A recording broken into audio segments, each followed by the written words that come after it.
tentang kekosongan kursi wakil wali kota. Oh, mulai hidup lagi nih kayaknya. Apabila terjadi kekosongan wakil kepala daerah, isu tentang sedikit terhambatnya izin-izin yang ada di pemerintah lagi hangat yang sedang ditayang oleh CB News. Di masa pandemi banyak anak yang harus kehilangan orang tua.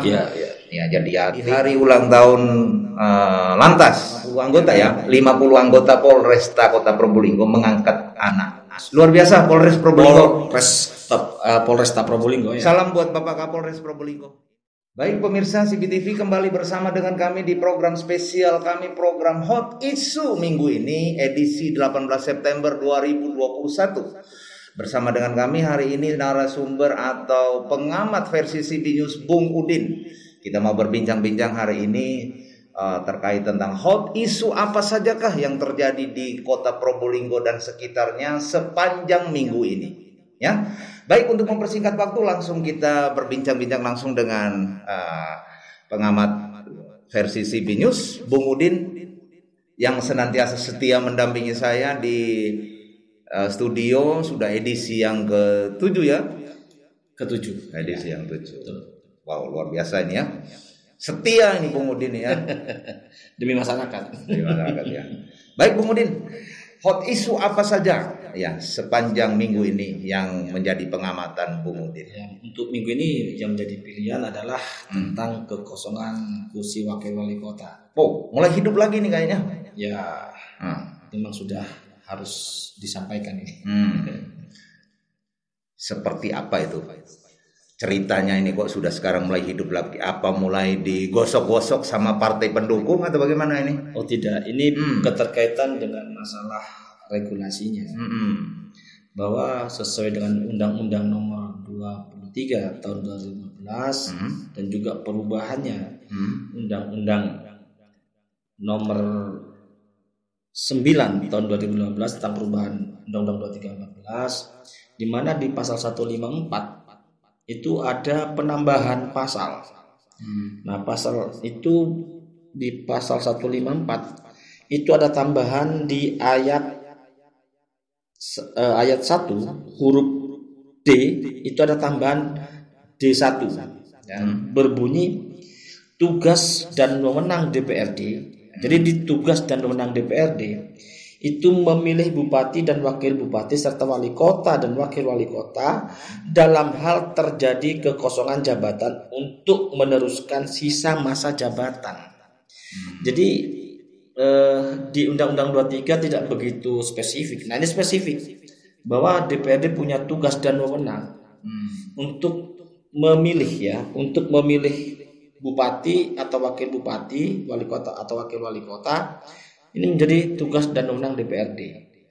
Nah, cuma memang di undang ini juga, di peraturan pemerintahnya juga, itu juga tidak dijelaskan secara terperinci kapan batas waktunya itu bisa dilakukan pemilihan. Ya, yang diatur cuma apabila terjadi kekosongan wakil kepala daerah itu masih ada sisa minimal 18 bulan itu dapat diisi. Sementara Probolinggo bukan 18 bulan, banyak sekali bulannya. Banyak sekali, berbulan-bulan. 2 tahun lebih. Nah, sebenarnya kan begini. Dalam konteks wakil kepala daerah atau wakil wali kota, itu tugas dan wewenangnya nggak sama dengan kepala daerah.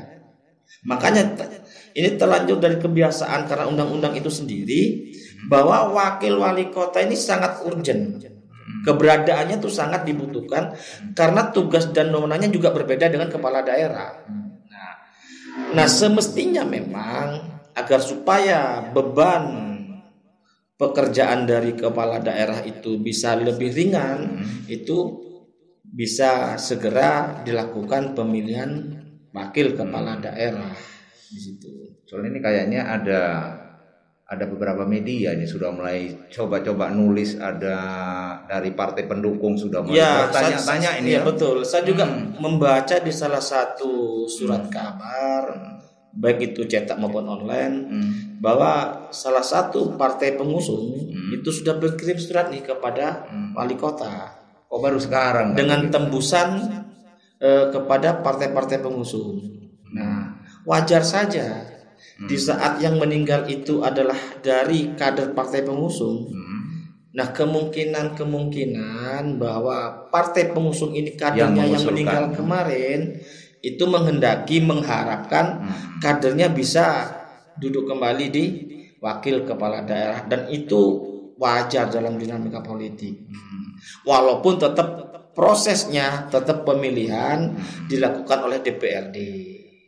Soalnya kita lihat ini kayaknya tugas daripada N1 di Probolinggo ini kayaknya sudah padat sekali nih ya.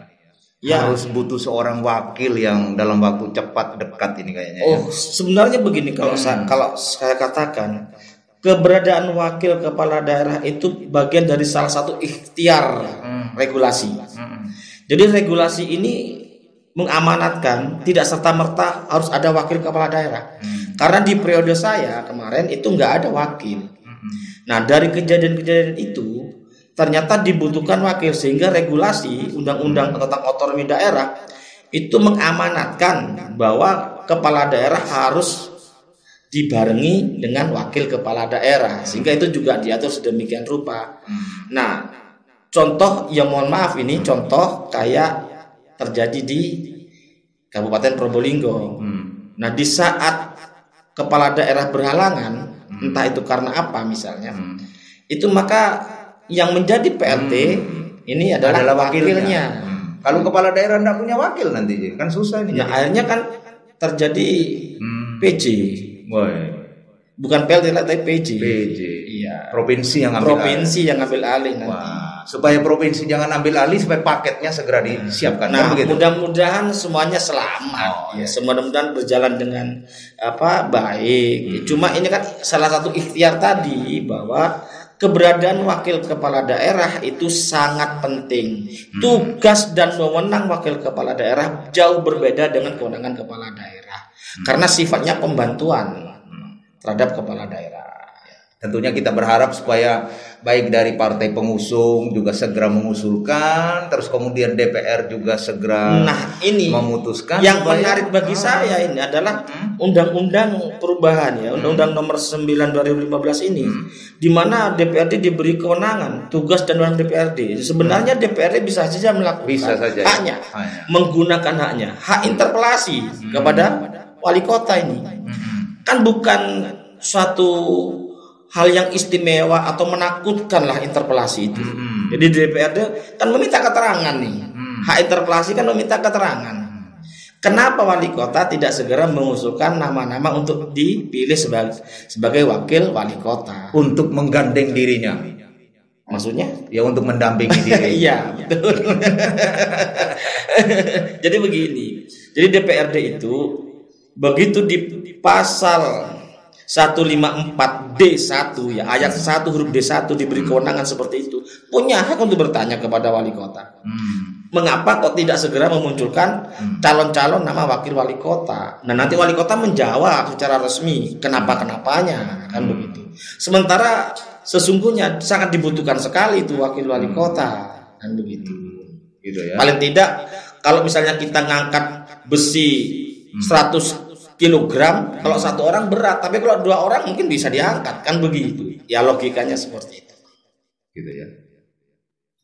Ya, semoga secepatnya ini ada yang bisa mendampingi wakil wali kota.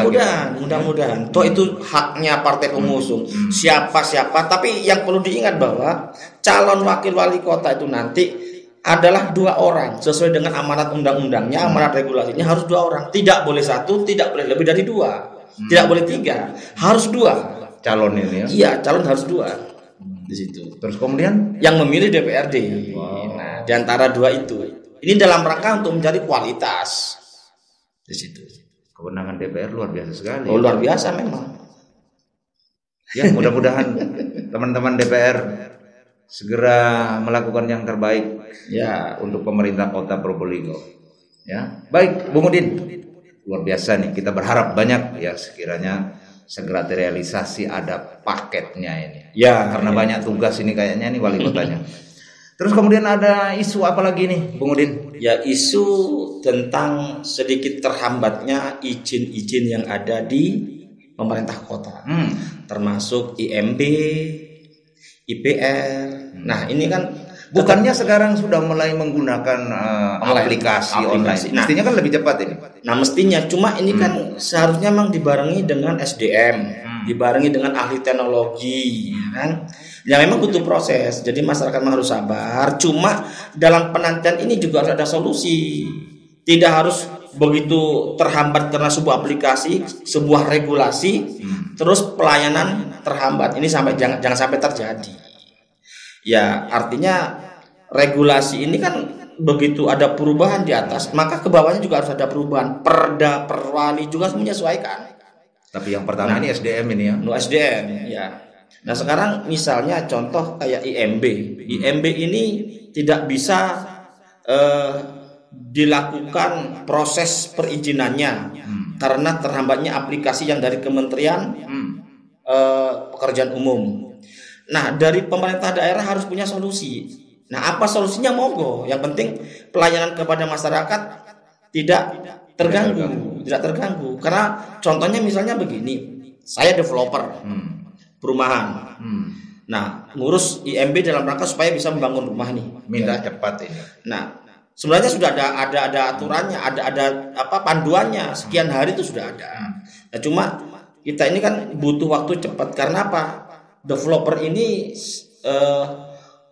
banyak sekali biayanya, modalnya itu kan dari pinjaman bank sebagai debitur. Nah, modal kan dikejar dengan bunga dan sebagainya. Sementara terganggu. Nah, supaya tidak terganggu bagaimana? Sambil menunggu ready-nya aplikasi dan regulasi, ya manual saja kan nggak apa-apa dulu. Toh regulasi tentang IMB, tentang IPR itu sudah ditandatangani oleh Bapak Presiden, itu sudah Februari 2021, sudah berapa bulan dari sekarang. Nah, kan begitu. Ya, harapan kami ini ada solusi gitu saja dari pihak pemerintah supaya perjalanan izin-izin tidak terhambat. Ternyata ada ini di lembaga konsumen, ada yang coba mengadu tentang itu. Ada aplikasinya, cuma tidak bisa, sudah bisa terganggu. Iya kan ya? Ya, memang salah satu kelemahan aplikasi apabila antara pusat dan daerah tidak ngemet. Nah, ini akhirnya semuanya kan akan terganggu. Nah, supaya tidak terganggu, SDM-nya harus disiapkan betul-betul, tapi harus juga disiapkan solusi bila ini terganggu. Tidak hanya tergantung pada aplikasi ini, sehingga kalau aplikasi ini nggak bisa dilakukan, terus dia terhambat, tidak jalan. Nah, ini kan juga memberatkan kepada masyarakat juga. Sebenarnya keberadaan aplikasi itu sendiri dalam rangka untuk percepatan. Ini malah memperlambat. Ini kan juga suatu hal yang harus segera benar-benar ditangani, diseriusi banget. Oke. Ini lagi yang sekarang lagi hangat, yang sedang ditayang oleh CB News. Di masa pandemi, ya kan ya. Ada banyak anak yang harus kehilangan orang tua. Iya. Ya, jadi yatim, jadi piatu. Dan hari ini di hari ulang tahun Lantas, ya. Hari ini kita tayang 50 anggota ya, 50 anggota Polresta Kota Probolinggo mengangkat anak asuh, anak yatim. Ya, saya juga membaca di beberapa media bahwa luar biasa Polres Probolinggo.